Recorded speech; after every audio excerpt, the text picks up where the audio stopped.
Do you struggle with getting the people in your life to support you with your weight loss goals? Do spouses, coworkers, and friends say they support you one day and bring home donuts the next? Well, in this episode of Then Thinking, I'm going to share an easy and effective mind technique for getting people to support you or make a behavioral change. It's called the Hamburger Technique. And no, you don't buy them a hamburger and bribe them. It's an easy 3-step technique that I'm going to walk you through. Hold the onions and stay tuned. Did you know that our struggle with weight doesn't start with the food on your plate or get fixed in the gym? 80% of our weight struggle is mental. That's right. The key to unlocking long-term weight release and management begins in your mind. Hi there, I'm Rita Black. I'm a clinical hypnotherapist, weight loss expert, best-selling author, and the creator of the Shift Weight Mastery process. And not only have I helped thousands of people over the past 20 years achieve long-term weight mastery, I am also a former weight struggler, carb addict, and binge eater. And after 2 decades of failed diets and fad weight loss programs, I lost 40 pounds with the help of hypnosis. Not only did I release all that weight, I have kept it off for 25 years. Enter the Thin Thinking podcast, where you too will learn how to remove the mental roadblocks that keep you struggling. I'll give you the thin thinking tools, skills, and insights to help you develop the mindset you need, not only to achieve your ideal weight, but to stay there long term and live your best life. Happy July, everybody. Wow. Can you believe today marks out our halfway point through the year? We just got back from upstate New York and Buffalo, and it was so amazing and green and gorgeous. And did I get jealous because LA is already looking like a tinderbox with almost no rain this year. But my husband reminded me that come September in Buffalo, it starts to get cold, and most of the year, all the gorgeous green in Buffalo is laying deep below layers and layers of snow. He got really good at driving in the snow when he lived in Buffalo. So you forget that, though, don't you? But yeah, this year has gone this first half of the year always goes fast. And then now that it's the deeper part of the summer, July, August, September, October, even part of November here in Southern California, it goes slower because it gets really hot and it just seems like time stands still, where the first part of the year just speeds by. It's just the weirdest thing. But anyway, I'm happy to be safe and sound and back at home. And my guess is with the upcoming 4th of July weekend, you might need a little support. And I have a short but sweet episode where I'm going to walk you through a very important technique for asking people to support you or help you if you need them to make a change for you. For those of you who have gone through the 30-day process in my book, From Fat to Thin Thinking, or through the Shift Weight Mastery process, you may know this technique because I walk you through it there. But I use this technique all the time with weight mastery, with business, and with my friends. So let's face it, the people in our lives are either supporting us or sabotaging us with regards to weight management. And for long-term success, it's really important that we learn how to really shift those saboteurs into supporters. But sometimes it's hard to ask for help, right? Or hard to get people to change. And to be honest, it's easy to blame others for sabotaging us and make it about them instead of about us. But we can't. Here's the thing. For long-term permanent weight mastery, we really need to take 100% responsibility and be the one in control of our journey.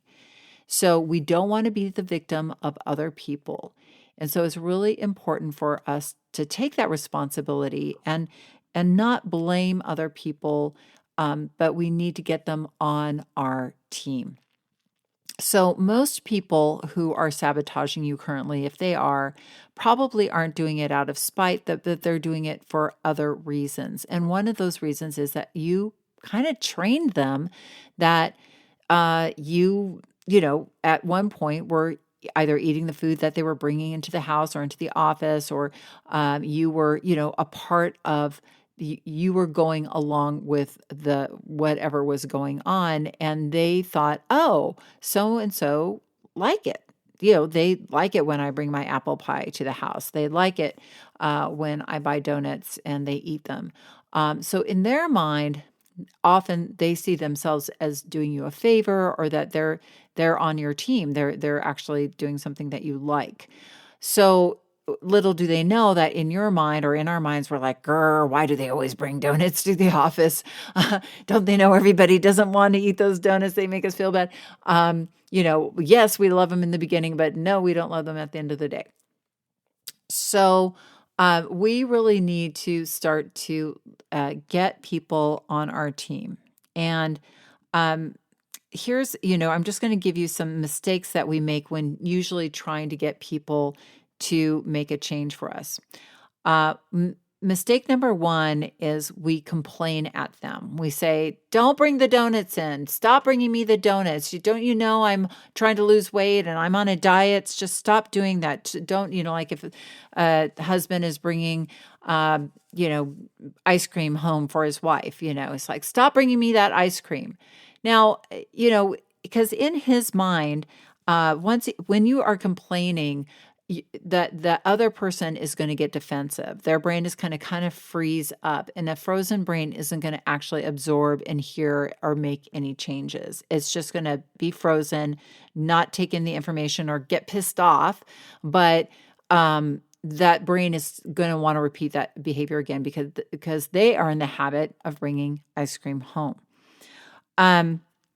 Mistake number two is we'll tell them what's wrong, but we won't give them an alternative, right? Stop bringing me that ice cream. Just stop it.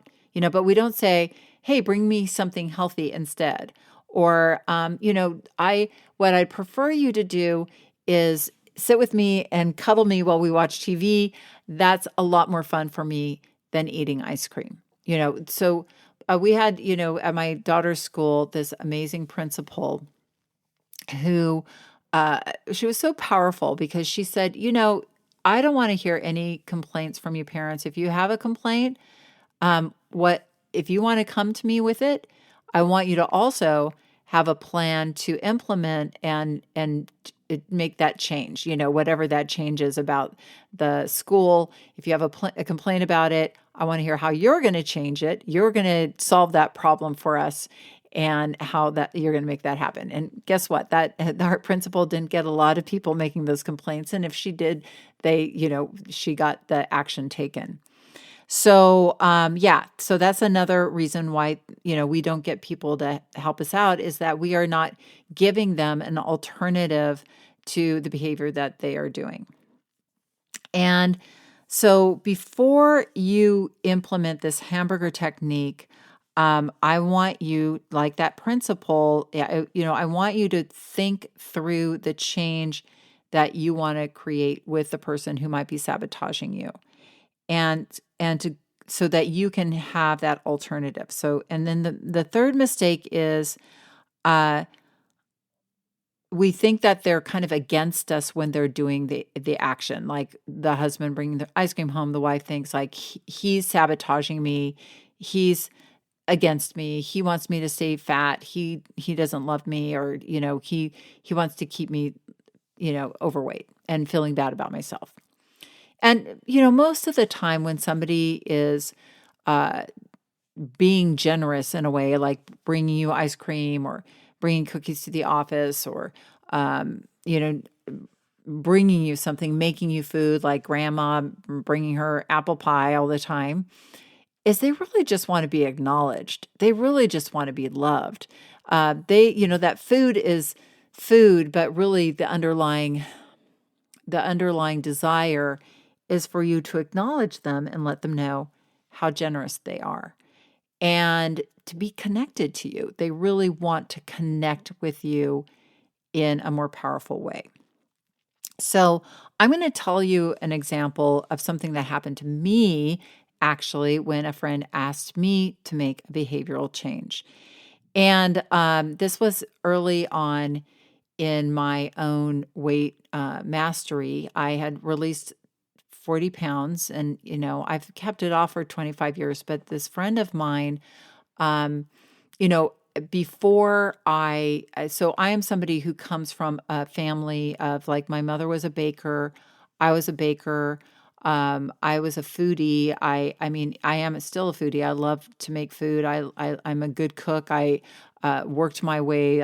Worked in the restaurant industry. I worked in the catering industry. I, could go in and cook a huge meal for a family and serve it to them, and or a party or whatever. And um, so when I entertain, I, I know how to make really good food, and I'm not trying to brag, but I'm just saying, like, so when, even though I had released 40 pounds, I was still, like, making fabulous desserts that were super fattening. I just wasn't eating them, or, I would eat a few bites, but I was managing it.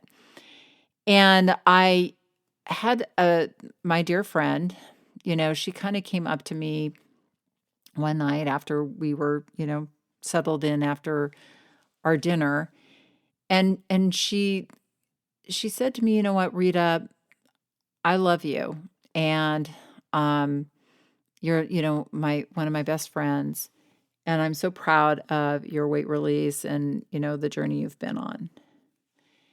And so I say this with love, but why are you still making that really fattening desserts? Because I love them, but when I eat them, they make me feel bad. I love it. It's decadent. It's, I've told you a million times, I love it. But I go home and I feel bad. I feel bad that I overate. It makes me feel bad about myself. And so I was thinking, maybe you could make healthier desserts. I mean, would that be okay? Like, because I think you're a really talented cook. Obviously, you know what you're doing. Maybe instead of your amazing, fabulous fattening desserts, you can make healthy desserts instead. Because I love you, and I want to, you know, I I love you, and I just wanted you to know, because I really hope that you can make that change. And, that was really, for a moment, hard to hear. Like, I felt bad because I was like, gosh, she's right. Like, who am I to, continue to bake and put this stuff out there when I'm really not promoting that kind of lifestyle for myself. I just assumed in my reptilian brain, my thick reptilian brain, like everybody else, even though that I'm managing my weight, everybody else can eat whatever they want, and they, which they can't. But, in my mind, because I was struggling with my weight so much, once I managed my weight, I just, I had lessons to learn. I still did. I didn't know people suffered as much as I did, because I hadn't started to work with people in weight management and really to see how much suffering goes on for people who even look normal on the outside, those struggle with food.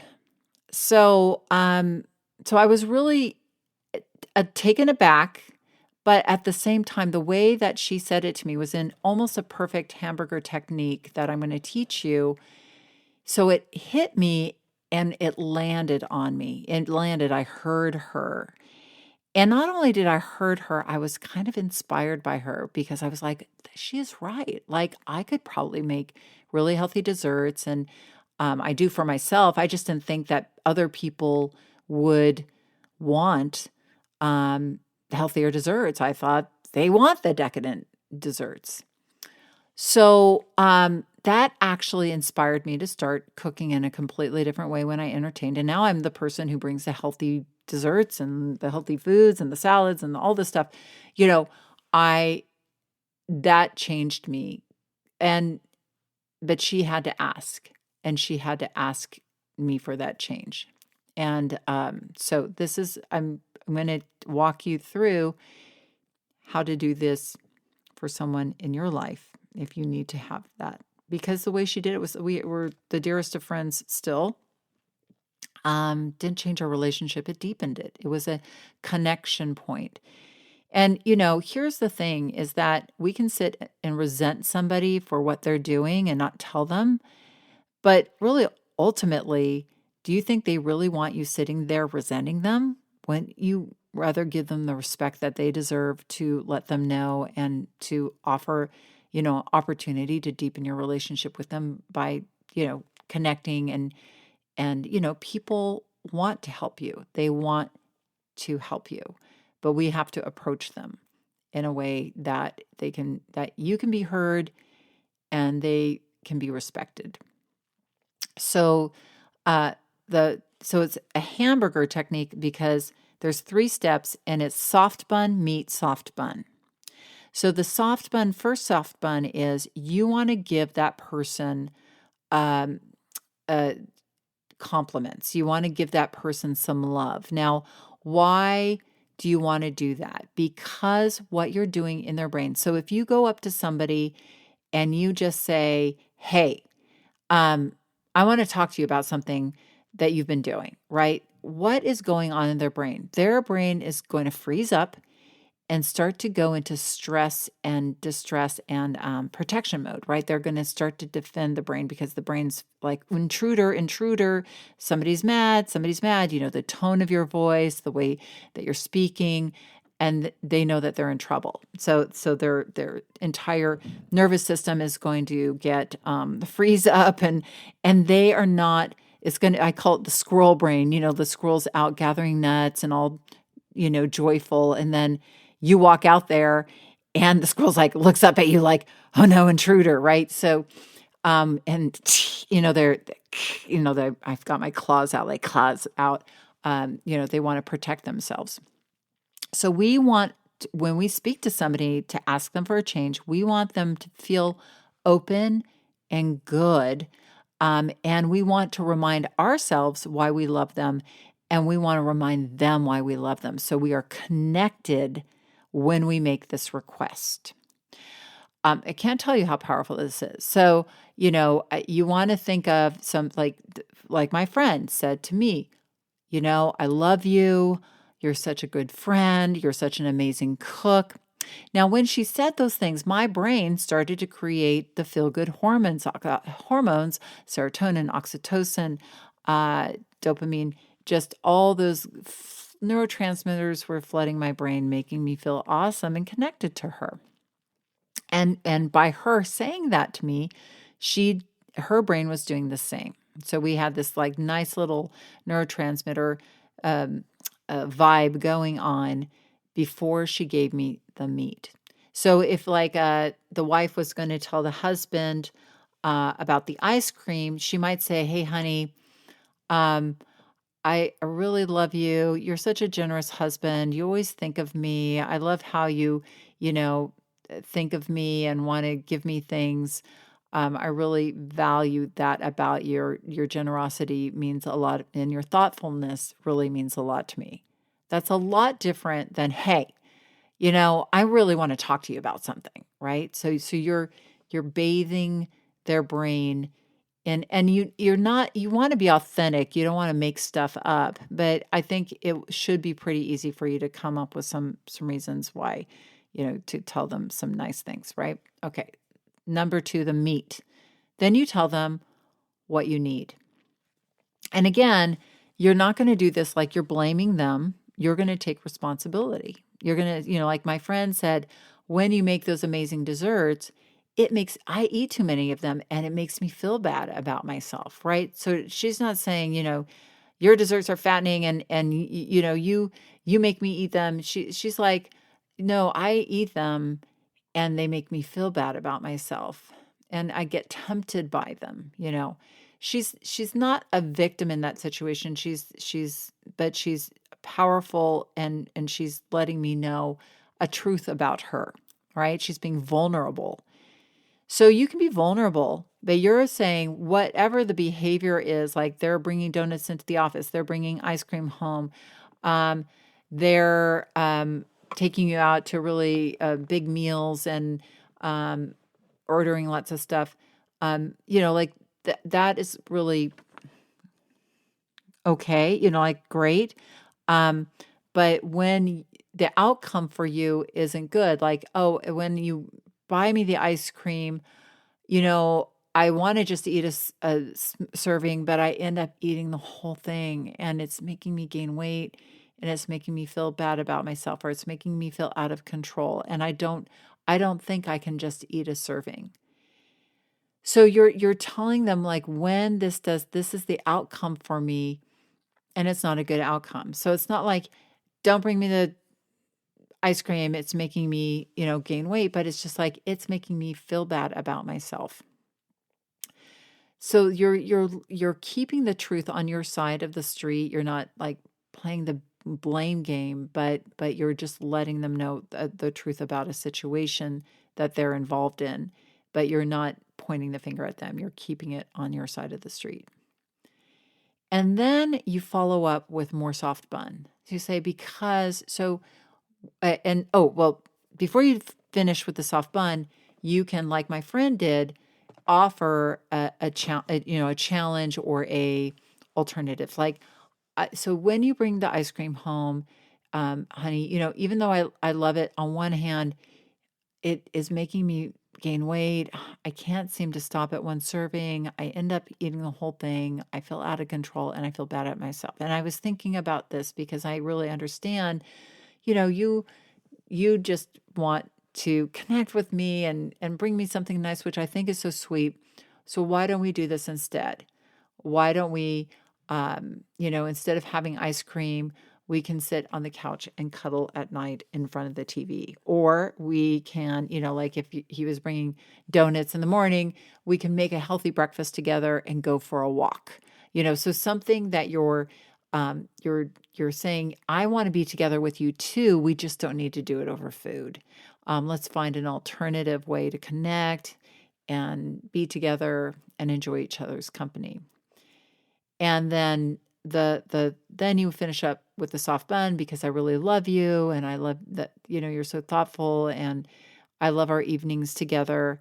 I just feel like ice cream can't be a part of it anymore. And I hope you'll understand that. I know you're so thoughtful and I know you want the best for me. So you're really finishing it up with that nice soft bun, just like my friend, because, you really mean a lot to me. And I know you're really clever and you can figure something else out. She respected me and she left me feeling not like a horrible, awful person, but that, she gave me this idea and said, could we do this? Could we create this change? So that's kind of it. As you can see, it can be simple, but I know simple isn't necessarily easy all the time. But you want to kind of start to think about this, because really, again, I know asking somebody for a change is hard, but you've got to advocate for yourself for long-term permanent weight mastery, and you can't keep that resentment in. Resentment is very fattening. You got to forgive that person and you've got to ask them for that change. Give them the benefit of the doubt. Give them the opportunity to make a change, make your life better. Give them the opportunity to contribute to you instead of sabotaging you, and support you. And enjoy making some fabulous hamburgers with those people you love this upcoming 4th of July holiday weekend. I know I'm looking forward to a nice, relaxing weekend. I hope you have a safe, healthy, happy one. And if you have any suggestions about, ideas for topics for the show, or people you would love to see me interview, please find the link for letting me know in the show notes, and I would love to hear from you. Have an amazing holiday weekend and an amazing week after that. I will be back next week. And remember that the key, and probably the only key to unlocking the door of the weight struggle, is inside you. So keep listening and find it. If you want to dive deeper into the mindset of long-term weight release, head on over to www.shiftweightmastery.com. That's www.shiftweightmastery.com, where you'll find numerous tools and resources to help you unlock your mind for permanent weight release, tips, strategies, and more. And be sure to check the show notes to learn more about my book, From Fat to Thin Thinking, Unlock Your Mind for Permanent Weight Loss.